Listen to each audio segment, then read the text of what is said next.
So, hi guys! Welcome back sa ating YouTube channel. Ngayon naman sa video po natin ay papakita ko naman sa inyo kung paano mag-install ng nipple drinker sa ating papaitloging manok. So, tara guys, let's go! Ito yung kulungan natin para sa ating paitloging manok or yung ating layer chicken. So, ito naman yung PVC pipe natin. So, ito yung water line. Yan. So dito natin ilagay. Yan. So yung size ng ano natin ng PVC pipe ay 3/4. So una guys, ang gagawin dito ay lalagyan muna natin ng guhit para yung para diretso yung pagbubutas sa ating PVC. So yan, para naka-align talaga lahat yung nipple drinker. So ayan, merong nang nakalagay na guhit. Yan.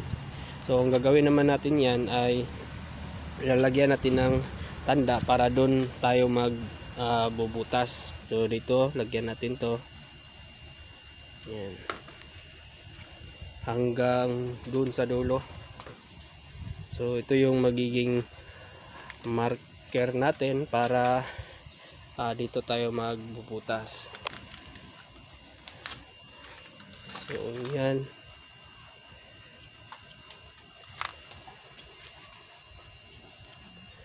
So hindi ko nilagay sa gitna yung ano natin, yung nipple drinker, dito lang sa bandang gilid kasi minsan ay pinaglalaruan kasi ng mga layer chicken, so natatapon lang yung tubig. So yan. So next naman natin gagawin dito ay magbubutas na tayo. So gagamit tayo ng barina. So dalawa yung gagamitin nating barina. Yung talim ay maliit at saka yung malaki. So ang unang gagawin natin dito, yung maliit muna yung unang ibubutas natin. Tapos sumunod yung malaki na yung bit. Ginagawa natin yan guys, inunan natin yung maliit para pagka binarina natin dito sa PVC ay hindi mabasag. So umpisahan na natin yung pagbubutas. So ito yan guys. So ito yung marker. So ito natin itapat yung talim. Tapos then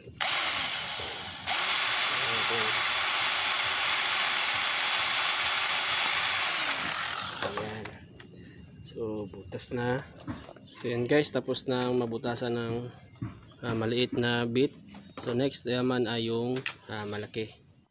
Ito naman yung malaking bit. So yung size naman ng bit na yan guys ay 10 mm. So insakto lang yan sa magiging butas doon sa ating papasukan ng nipple drinker.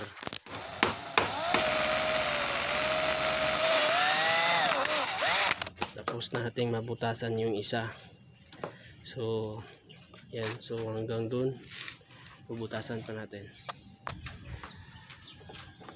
So yan guys, tapos na nating mabutas lahat. Yan, hanggang doon.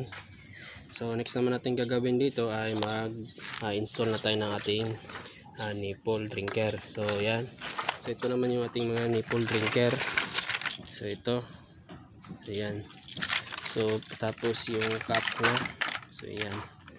So install na natin to guys. So ito, yan, nakausli na to. Yan. So ipasok natin yan dito sa butas. Yan. So meron yang ano guys, merong gasket.